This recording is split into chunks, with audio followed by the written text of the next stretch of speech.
Salut à toutes et à tous. C'est juste pour dire là, par exemple, c'est une route plus appropriée que les routes de montagne pour l'autopilote. Même là, il y a des virages qui avaient la tendance à prendre un peu trop vite et du coup, elle ne passe pas. Là, ça va passer. Ça passe.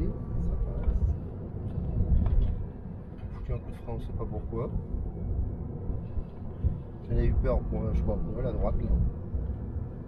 Là, ça le fait. Ah, là, il y a des vélos. On va prendre la main, on va pas déconner. Bah, en plus elle est aidée, là il y a une voiture devant, du coup elle va un petit peu moins vite et là il n'y a vraiment aucun problème du coup.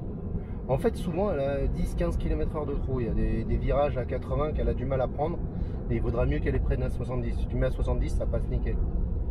Mais à 80 elle va pas avoir l'intelligence de freiner avant, elle va freiner mais en plein milieu du virage en se disant oulala je vais trop vite, mais c'est trop tard. Là par contre je pense qu'elle va le prendre sans problème dans cette vitesse là, il y a un camion. Attention. Un autre truc que je voulais dire, si vous partez en camping, si vous comptez rester sur place et puis prendre l'apéro le soir, puis aller à la piscine la journée dans le camping et puis rester dans le camping, vous vous en foutez. Mais si comme nous, en fait, vous prenez... Voilà, vous voyez, là, elle freine trop tard. Au lieu de freiner avant, elle freine dans le virage, elle se fait « Ouh là là, ça va vite !» Là, par contre, ça passe pas. Si jamais vous comptez aller en camping, prenez absolument l'option borne électrique parce que nous on a été obligé de recharger quand même un peu tous les jours. Hier on a fait quasiment 200 km, c'est normal hein, tu vois. Donc on était à 50% de la batterie, mais qu'est-ce que tu... Oui pardon, j'ai rien dit. J'ai rien dit. Oui. Si vous comptez beaucoup bouger, faire une sorte de petit road trip autour du camping, et voilà, aller un jour à gauche, un jour à droite, un jour par-ci, un jour par-là, c'est bien d'avoir une borne à disposition, alors soit dans le camping quelque part. Alors en été, je pense que les bornes risquent d'être beaucoup plus chargées, beaucoup plus prises d'assaut qu'en ce moment, à cette période. Il n'y a jamais personne. J'ai jamais vu personne autre que moi. Il y a 2 bornes dans le camping où je suis. C'était même pas prévu, mais je suis bien content de les avoir parce que on a rechargé quasiment tous les jours en fin de compte. Là hier, on était à 50% de batterie, on a fait 200 km. Donc j'étais quand même bien content de trouver la borne. Alors soit avoir des bornes dans le camping, soit payer une option, soit avoir la possibilité, même pas payer l'option, j'en sais rien, faut voir avec le camping en fonction. Hein. Soit avoir une borne directement, c'est encore mieux, hein. Ou même pas une borne, pouvoir recharger avec la prise électrique la nuit dans le camping. Ça, c'est vraiment pas mal à mon avis.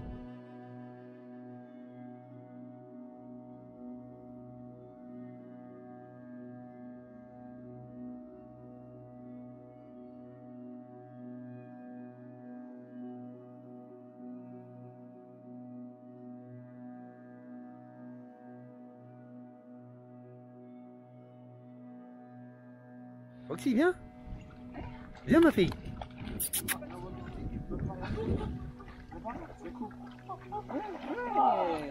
Bon, voilà, c'est bien ma grande. C'est bien ça. Ouais. Ouais, t'es venu me voir.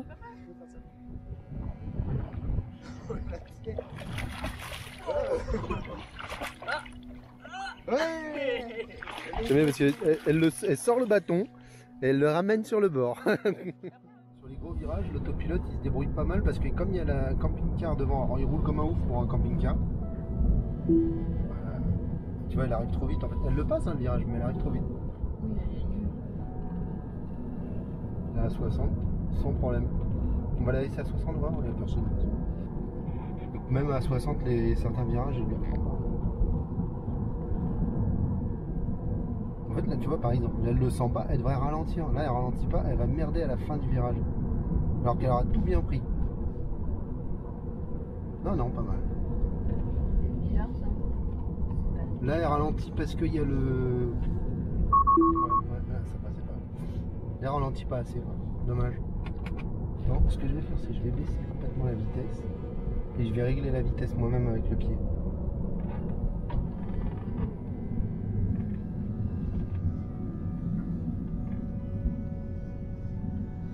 Là ça passe.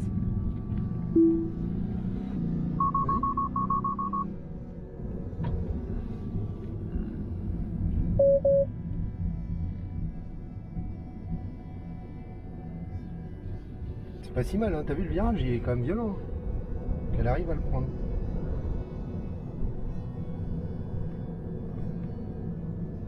Oula, oula.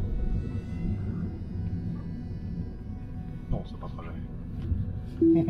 Ça passera jamais.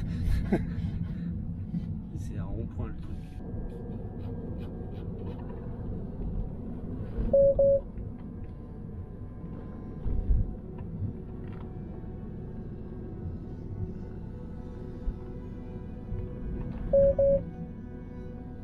Allez, continue, lâche pas. Ouais, bien. C'est elle qui a freiné? Non, c'est moi qui relâche un peu l'axe. C'est difficile, c'est un mélange des deux. Je suis sûr que le FSD bêta américain il passe, hein, tous ces trucs. Très largement. Bon bah voilà, une petite semaine en mobile home et puis mobile Tesla aussi d'ailleurs. Ça s'est très bien passé. On va laisser passer monsieur le taxi. Ah non, il sort. Il y avait un taxi pressé derrière. On est en train de rentrer gentiment. On espère qu'il n'y aura pas trop de voitures sur la route. Il fait beau. Bah écoutez, franchement, la Tesla, un gros plaisir, la bagnole. Le seul petit bémol, c'est qu'effectivement, si vous bougez beaucoup sur place, il faut absolument avoir de quoi recharger sur place. Si vous bougez beaucoup autour de votre point de votre maison, quoi, il faut absolument de quoi recharger sur la maison ou à très grosse proximité de la maison, parce que sinon ça peut vite devenir un calvaire, quoi. Parce que s'il faut aller trouver une borne, se déplacer, attendre 1h30 que la bagnole recharge, franchement là c'est une perte de temps pas possible. Là on avait une borne à côté, on l'a rechargé 2 heures, puis voilà quoi, c'était fait 2-3 heures. On la redescendait après, puis voilà, ça c'était vraiment top. Ou faut une borne carrément sur le mobil-home, enfin une borne ou une prise, et que le camping accepte que vous branchiez sur la prise, parce qu'il y a des campings, je pense, qui n'acceptent pas, parce qu'après ça dépend de la puissance. Il y a des campings qui vont pas pouvoir fournir la puissance nécessaire à la recharge d'une voiture électrique. Enfin voilà. Bon, ça s'est plutôt bien passé. On va filmer 2-3 petits passages intéressants sur la route, et puis on arrêtera la vidéo ici. Tiens, bah là ça va se rabattre. Normalement elle gère vachement bien la rabattation. Quand il y a 2 voies et que se remet en une seule voie, là va peut-être un poil vite, mais tac, regarde. Hop, oh, c'est beau, ça c'est beau. Franchement bravo. Ça c'est nickel. C'est dans le sens inverse, des fois la tendance à se foutre une fois. La plupart du temps elle va sur la boîte gauche, cette abruti de bagnole, alors que l'idéal ce serait de se mettre sur la boîte droite. Pourquoi? Parce qu'en France on roule où? À droite. Voilà.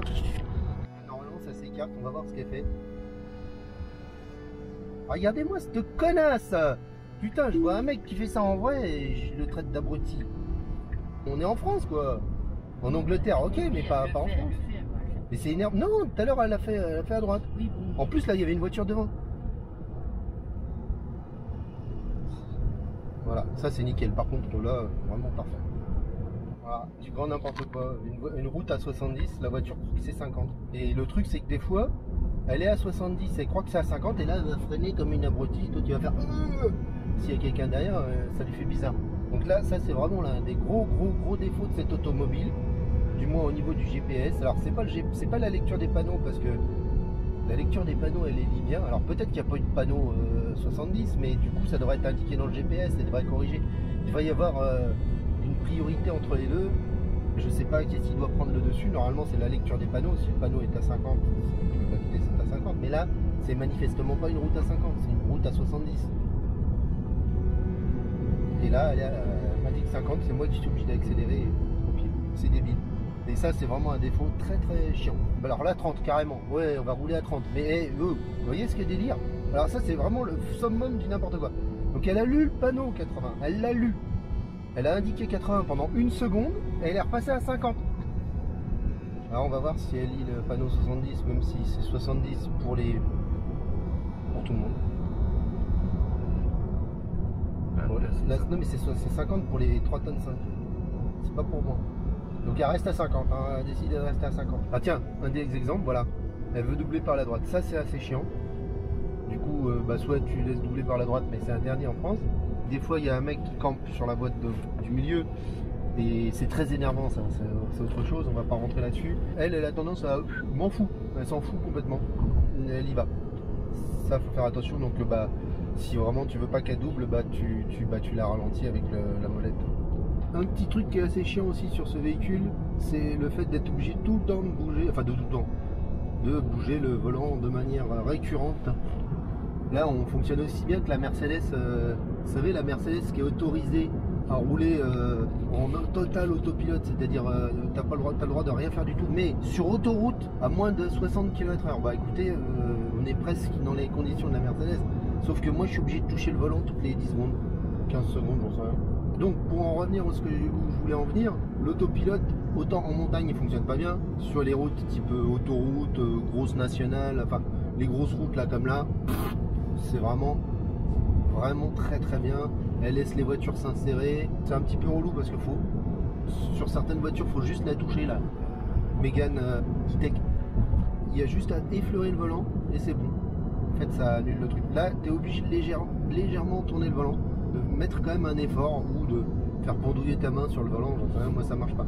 Mais bon, ça, moi je trouve ça très chiant. Il y a aussi un autre truc qui embête beaucoup les gens, c'est le fait que quand tu veux doubler, ça désactive l'autopilote. Moi, ça me dérange pas.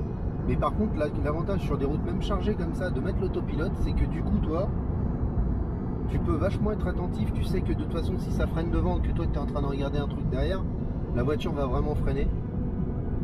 Et elle fait vraiment très très bien le taf sur autoroute à 130. Et franchement, il n'y aurait pas besoin de toucher le volant, ça serait faisable. Il y a besoin d'être attentif, parce que faut rester attentif. Hein. Mais toucher le volant tout le temps, va mettre un petit coup là, c'est vraiment relou. Là, elle va freiner. Petit poil brutalement, mais elle freine bien. Voilà. Des fois elle gère très très bien, des fois c'est un peu moins bien, ça dépend des fois. Là ça permet d'être vraiment attentif, surtout sur des routes comme ça. Voilà. Vous avez vu là, lui il s'est rabattu comme un abruti. Elle a géré, elle a pas freiné comme une folle, elle l'a laissé s'insérer, elle a bien géré ça. Ce qu'elle gère mal, c'est quand tu veux doubler, elle a tendance à ralentir alors que toi tu veux pas ralentir. Elle ralentit parce qu'elle a peur de la voiture de devant, ça c'est un peu chiant. Enfin voilà, je vous montrerai sur une vraie autoroute qui roule, parce que là on est dans des embouteillages. Il faudra pouvoir lui donner une position plus à droite, milieu ou plus à gauche sur l'écran. Pour là par exemple, j'aimerais même serrer plus à droite pour pouvoir laisser passer les motos par exemple. Alors on peut pas lui en vouloir de se mettre au milieu de la file, mais c'est vrai que du coup, si tu veux laisser passer une moto, tu es obligé de mettre un petit coup de volant, pouf, tu désactives l'autopilote. Bah voilà, on est sur la vraie autoroute qui roule et là franchement, bon. L'autopilote est supra fiable. Là c'est ultra reposant. Ça permet d'être hyper attentif. Alors c'est vrai qu'il se désactive à chaque fois qu'on veut changer de direction. Là je me rabats par exemple. Ouf. Il faut remettre l'autopilote. Alors il y en a plein que ça dérange parce que c'est tout. Elle te prévient si jamais tu n'as pas vu quelque chose dans ton angle mort. Ça c'est aussi très bien. Alors le seul truc c'est que par exemple, quand tu veux doubler, elle a tendance à ralentir. Là par exemple, je vais vouloir doubler. Normalement, il faut accélérer. Là, bon, là elle ralentit en fait, plutôt que d'accélérer. Là, enfin, des fois, en fait, elle va avoir tendance à ralentir, alors que toi, tu voudrais plutôt accélérer. Parce que le régulateur ne se désactive pas. L'autopilote se désactive. Et là, tu peux même doubler. Hein. Franchement, il n'y a pas de problème. Hein. Elle gère tout sur l'autoroute. Il y a zéro souci. Faut quand même faire un petit peu attention aux voitures qui yoyotent un peu sur le côté, des fois qui se rapprochent un peu trop. Je sais pas trop comment. Normalement, elle est censée se pousser avec tous les capteurs qui y a autour. Ah tiens, il y a un camion qui nous. Bon bah voilà. Allez, ciao, bye bye.